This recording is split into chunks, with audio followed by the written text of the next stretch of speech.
आत्मीय भाइयों एवं बहनों, हम आपको चमत्कारी विशेषताओं से भरा मानवीय मस्तिष्क 1.59 से पढ़कर सुना रहे हैं।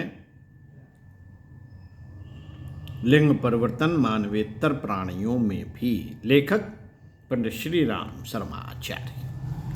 आइए स्वाध्याय सत्संग करते हैं। साथियों, धीरे धीरे ध्यान से पढ़ते हैं और सुनते हैं। ऑस्ट्रेलिया के ग्रेट बैरियर रीफ सागर में चमकीली मछलियों की क्लीनर नामक प्रजाति होती है। इस देश में एक खास किस्म की मछली पाई जाती है, लेव रोइस।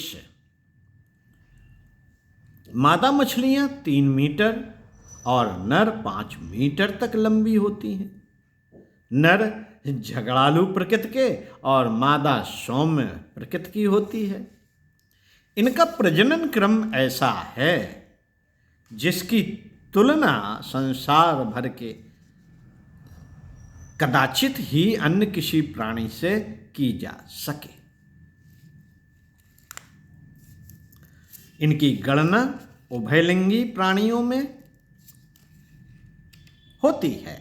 आरंभ में वे सभी मादा होती हैं।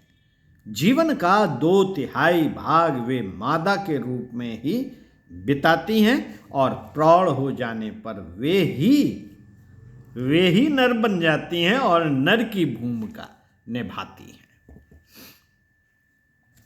नर एक हरम बनाता है जिसमें 10 तक रानियां होती हैं। नर को हर समय चौकस रहना पड़ता है। कभी कभी कोई दूसरा नर इस हरम पर धावा बोलकर जितनी हाथ पड़े उतनी झपट ले जाता है। कभी कभी कुछ मनचली मादाएं एक ही बाड़े में रहते रहते ऊब जाती हैं और नए घर का आनंद लेना चाहती हैं। दोनों ओर से रखवाली करना नर का काम है, पर वह इतनी बड़ी जिम्मेदारी अकेले नहीं निभा पाता। इस कार्य में एक मुखिया मछली उसका हाथ बटाती है। नर के सुरक्षा कार्य में और कई बार युद्ध कार्य में उसे आगे बढ़कर हाथ बटाना पड़ता है।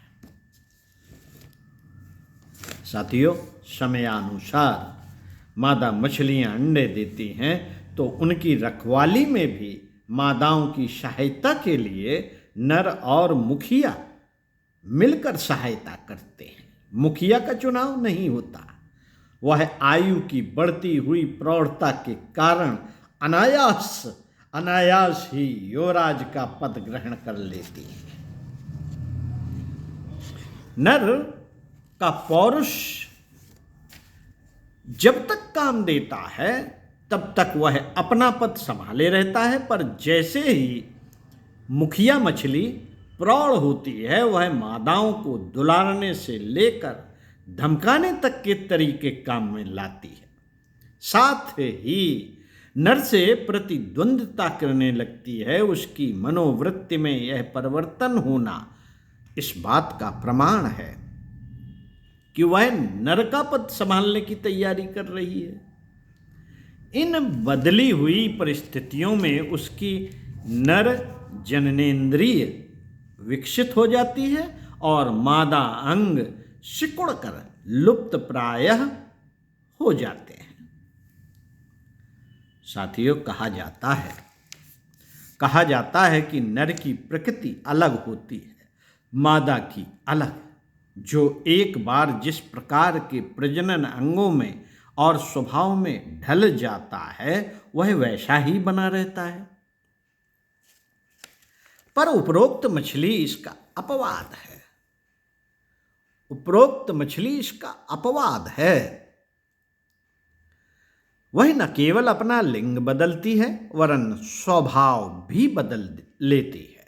मनुष्यों में नपुंसक तो होते हैं पर वे नपुंसक प्रजनन में सफल नहीं होते। एक ही शरीर में दोनों लिंग की सफल भूमिका निभा सकना प्रकृति का एक विशेष चमत्कार है, परंतु यह अपवाद है। द्विलिंगी जीव जंतु कितने ही पाए जाते हैं, पर इस प्रकार की विचित्र परंपरा केवल एनल्डेड्रियरस इनडेड्रियरस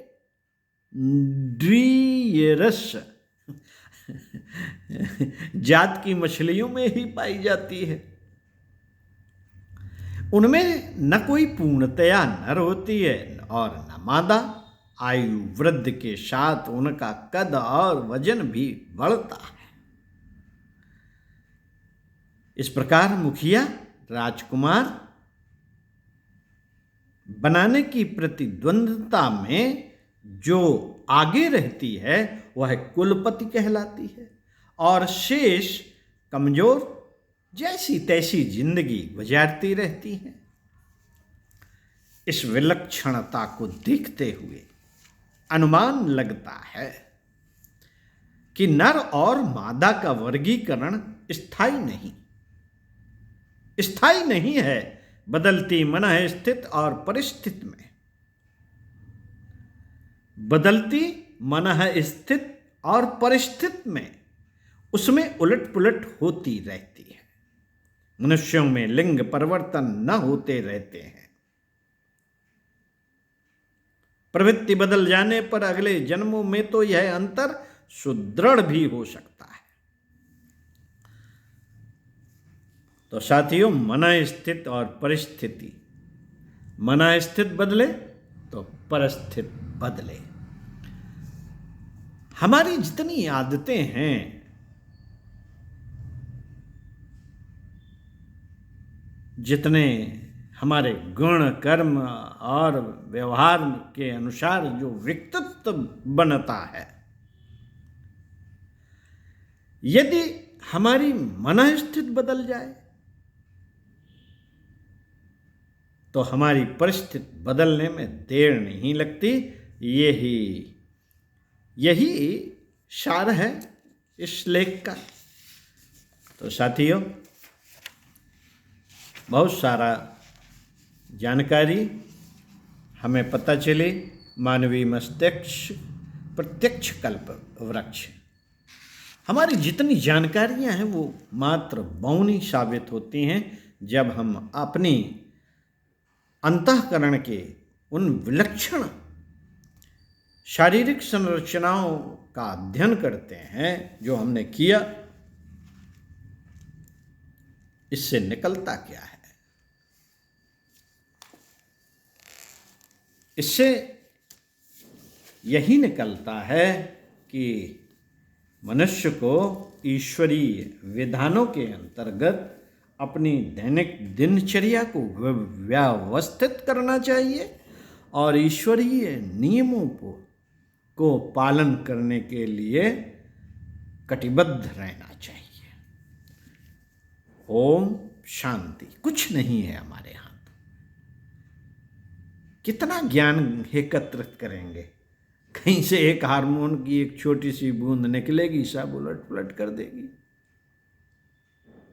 आते कहाँ से हैं हार्मोन्स? उपजते कहाँ से हैं? और इसकी खोज में जाया जाए तो और अनंत ब्रह्मांडी ज्ञान निकल आएगा। तो साथियों, ईश्वर की सत्ता को स्वीकारो और उसकी नियम व्यवस्था पर चलें, सूत्रों पर चलें। अपनी व्यवस्थित दिनचर्या में उपासना, साधना, आराधना को समावेश करें। हमें तो यही समझ में आता है। ओम शांति शांति शांति। प्रणाम।